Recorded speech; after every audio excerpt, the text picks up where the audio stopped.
one of my first introductions to you was when you were in the Screw Indie Wrestling campaign. That's founded by yourself and Mark Haskins. I think I still have the wristband and t-shirt somewhere. I had to dig for it. I did look for it just before, but I couldn't find it, but it might be somewhere. But anyway, can you tell the listeners what actually influenced this campaign that you started? When was it, like 2012, 11? No, 13? 12, 13 maybe? 13 it was, 13, because I remember I was going through a bit of a breakup at the time. So yeah, it was 13.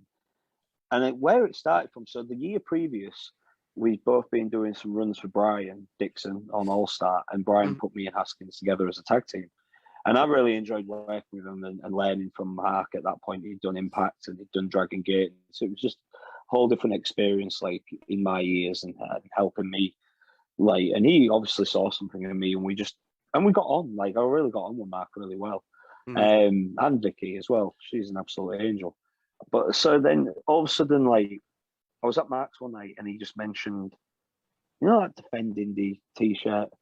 Wouldn't it be good if, like, some full-time wrestlers did like a Screw Indie t-shirt?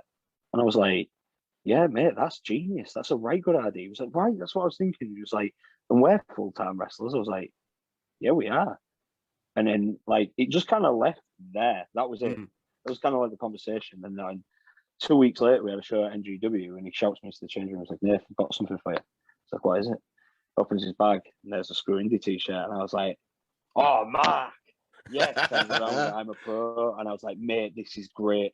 And then, like, I think we recorded a promo for it. And yeah, it just kind of went from there. And I just thought it was just such a good, like, Mark's idea inevitably was, like, he wanted us to get to, like, a progress show where it'd be Defend versus Screw in, like, a Survivor Series type of match. Like, each, we would grow our group, and then the Defend lads would come in. And, like, I just thought that was a genius idea. And there was a lot of talent, like, Mark Andrews was somebody who I really wanted to work. Like, I saw something, I think we was at Brit Rest Fest 2011, I think it was, and he had, like, a ladder match. And I remember him and Wild Ball were in it, and I was just like, them two were class. Like, I was interested in working with them at some capacity. I was like, oh, so we could do this with Mandrews. Like, that'd be pretty cool. Like, it was a bunch of, like, it was such a good idea. Like, I just thought it was genius. And we sold a hell of a lot of t-shirts as well. I will say that.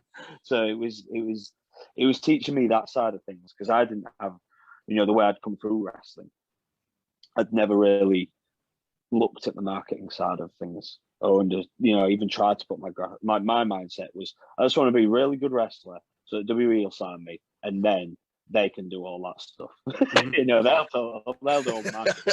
They never went in my mind to, maybe you should market yourself so that they can, you know what I mean? Like, Mark just really was the first one to teach me that stuff, and then that was all a product of, like, the Screw Indie thing that we did. Yeah, it's great, man. I really enjoyed it. Part of me now still wants to dig for that, but I don't think it's going to fit me anymore. Blame lockdown, mate. I blame lockdown. I don't think mine would. Oh, man. I think there must be a float around eBay though. You like the wristbands? They were cool, man.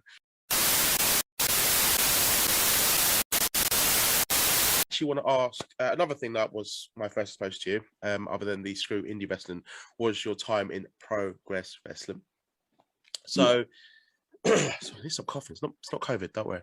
I keep telling myself that. But anyway, so I'd like to discuss, how was it being the first ever Progress champion, winning it in a 4-way in 2012?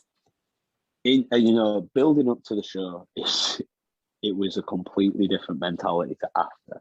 So just to kind of put you in a place of, like, what it was like to be a wrestler at that time period, there was a lot of new promotions starting up. Yeah, I'd once done one that was supposedly starting in Scotland. We travelled for 6.5 hours. We get there through snow as well once we got to Scotland, all that. And then we get there, sit on the back, start getting out of gear, and then the guy comes back to promote us like, sorry guys, we're going to have to cancel the show. We've only sold 2 tickets and there's nobody here at the door. So that would happen. Like, that was he would give us our travel money, but we're not getting our wages. So we had to, it's one of them things that would just happen. And so, man, that is so shit, in the man. middle, I want to say, because so this happened a lot. And so in comes this new promotion to my emails one day. Like, hi, we've seen you wrestle at Woodville Halls. we'd like you to be on our promotion. I was like, okay, yeah, cool. Like, give them my wage. And it was like, they'd contacted me in the back end of 2011, I think this was. So, like, this isn't until April 2012. I don't even need to think about this. I've got about 100 shows before then. Finally, it starts rolling around to 2012, and the day of the show, there was like me, Colossus, and Ligero in the car, and we all had it just saved in our phones as like London show on our diary or something like that. It was just like, oh, we've got that show in London, haven't we? Oh no, we don't have that day off because we've got to be in London for this. Like, that was so blasé of how I was thinking about, like, oh, we'll see how this goes. Then I remember I did my first match with Colossus, and well, not just that, actually. John and Jim, I'll give them both the credit. As soon as we got to that venue, treat us like stars. Actually, treat us like stars. Like, oh, there's the fridge. It's full of water and energy drink and beers, and like, that was just unheard of. You didn't get that type of treatment. Oh, here's the event T-shirt. I'm getting free clothes. Like Oliver Twist. I'm an independent wrestler. Like, you don't know the magnitude of this. Like, it was just treat us like stars, like, straight away. And then, oh, give us your address because we'll post out the DVD as soon as it's made. And that just went a long way to me, just with how they treat the talent, the respect they had for us. I was like, well, already I want to put my boots on and go to work for these guys. I'm not just gonna. It's just a show that we're gonna see how it does. Really want to get stuck into this. Then I went out there with Colossus and just experienced that type of crowd. I'd never done that before. I was 20. I was 21. Sorry, and I'd never experienced. I'd done family friendly shows. I'd done camp shows. I'd never really experienced an adult show, and that was just.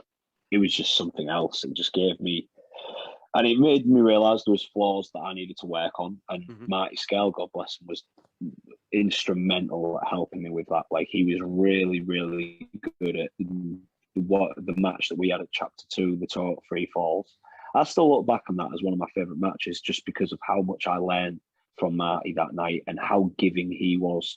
Yeah. Like, the show stolen on the DJ desk was his idea.